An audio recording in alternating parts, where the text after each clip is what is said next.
ഞാൻ എപ്പോഴാണോ നാട്ടിലേക്ക് വരുന്നത് അപ്പം മാത്രമായിരുന്നു. പിന്നെ അധികവും വിളിക്കുന്നവരെ ഞാൻ നിരുത്സാഹപ്പെടുത്തുമായിരുന്നു. ഞാൻ ഇങ്ങനെ ഒരു പ്ലാനൊന്നും ഇല്ല, അതുകൊണ്ട് പിന്നെ ഇങ്ങനെ അങ്ങനെ അങ്ങനെ തന്നെ പറയായിരുന്നു ഞാൻ. പിന്നെ ഇന്റർവ്യൂസിലാണെങ്കിലും ചോദിക്കുമ്പം ഞാൻ പലപ്പോഴും നമുക്ക് നോക്കാം അങ്ങനെ പറഞ്ഞിട്ടുണ്ടായിരുന്നുള്ളൂ.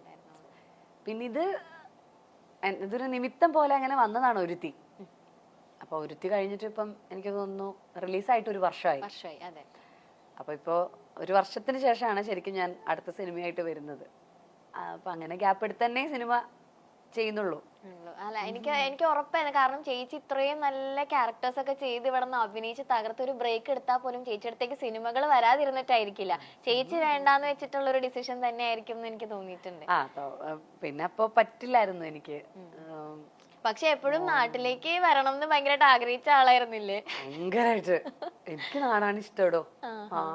എന്റെ നാടും വീടും എന്റെ അമ്മയും അച്ഛനും ഇവിടെ, എന്റെ നാടും റേഷകടയും എന്നൊക്കെ. നമുക്ക് നമ്മുടെ നാടും നമ്മുടെ റേഷകടയും പട്ടണത്തിൽ സുന്ദരിൽ പറഞ്ഞ പോലെ.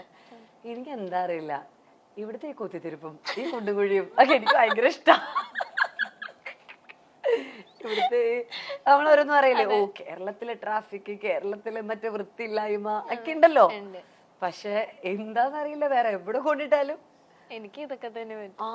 ഞാൻ ഇടയ്ക്കിടയ്ക്ക് ആലോചിക്കും കൊതുകടിയും മെയിൻ എടുത്ത് പറയണം. എന്തൊക്കെ ആയാലും ശരി, ഒരു ഒരു പ്രത്യേക വികാരമാണ്. എനിക്ക് തോന്നുന്നു എല്ലാവർക്കും എങ്ങനെയാണോ അറിയില്ല. അല്ല, കുറെ ആൾക്കാര് എന്റെ കസിൻസ് ഒക്കെ തന്നെ UK പോയിട്ട് അവരവിടെ വീട് മേടിച്ച് സെറ്റിൽ ആവുക. അപ്പൊ നമ്മൾ ഇവിടുന്ന് UK പോണല്ലോ, അവരിടയ്ക്കൊന്ന് നാട്ടിലേക്ക് വരുള്ളൂ.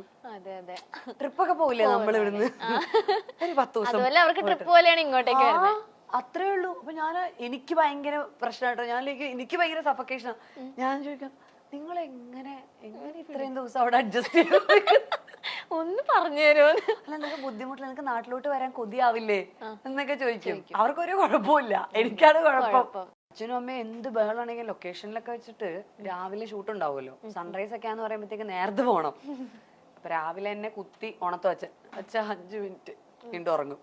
വീണ്ടും 5 മിനിറ്റ് കഴിയുമ്പോ അവർ അച്ഛൻ ഒരു 5 മിനിറ്റ് കൂടെ കഷ്ടമുണ്ടെന്നൊക്കെ പറഞ്ഞ് കരഞ്ഞ് 1.5 മണിക്കൂർ എടുക്കും എന്നെ ഒന്ന് പൊക്കി.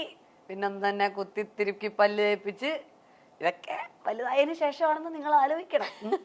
ഇപ്പൊ കുട്ടികളൊക്കെ ഒറ്റയ്ക്ക് സിനിമയ്ക്ക് പോകുന്ന അഭിനയിക്കുന്ന സമയം അന്ന് അച്ഛന്റെ അമ്മയുടെയും കൂടെ പോയി കരുത്തിയെല്ലാം കാണിച്ച് ഞാൻ അഭിനയിച്ചോണ്ടിരുന്നത്.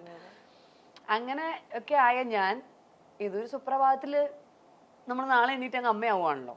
എന്ന് വെച്ചാല് ഓക്കെ ഗർഭിണിയാണ് എന്ന് വിചാരിച്ചപ്പോ നമുക്ക് പ്രത്യേകിച്ച് മാറ്റമൊന്നുമില്ല. ഇത് പ്രസവം കൂടെ കഴിയുന്നു, ഞാൻ അമ്മയായി, അത് സെറ്റല്ലേ. പക്ഷെ അതിലെന്തോ ഭയങ്കര ഒരു മാജിക് ഉണ്ട്. ഞാൻ ഈ വാവ ഉണ്ടായതിനു ശേഷം ഇതൊന്ന് അനങ്ങിയാ ഞാൻ ഉണരും. മറ്റേത് എന്നെ തന്നെ മാറ്റി കിടത്തിയാൽ ഞാൻ അറിയില്ല.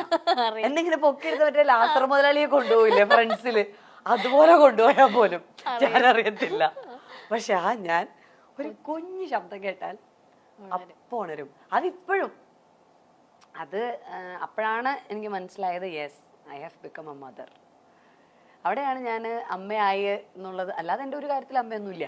പക്ഷെ ഇങ്ങനെയുള്ള ചില കാര്യങ്ങൾ വരുമ്പോ, അല്ലെങ്കിൽ അവന് വിശക്കുമ്പോ, അവന്റെ കൂടെ എവിടെയെങ്കിലുമൊക്കെ ഞങ്ങൾ ഒരുമിച്ച് ചെറുതായിരിക്കുമ്പോൾ പോകുന്ന സമയത്ത് അവന് വേണ്ട എല്ലാ മീലുകളും കഴിച്ചില്ലെങ്കിലും ഒക്കെ എൻ്റെ കയ്യിൽ പ്രിപ്പയർഡ് ആയിരിക്കും. അതൊക്കെ ഞാൻ അമ്മയായതിൻ്റെ ഭാഗമായിട്ട് എനിക്ക് ഞാൻ പോലും അറിയാതെ വന്ന റെസ്പോൺസിബിലിറ്റീസ് ആണ്. ഉള്ളിൽ നിന്ന് വന്ന റെസ്പോൺസിബിലിറ്റി, ഉറക്കത്തിൽ വന്ന റെസ്പോൺസിബിലിറ്റിയാണ് എനിക്ക് മനസ്സിലാകുന്നത്. എനിക്ക് അൺബിലീവബിൾ ആയിട്ടുള്ള ഇപ്പൊ ഞാനൊരു ചെറിയ അനക്കം കേട്ടാലും ഉണരും.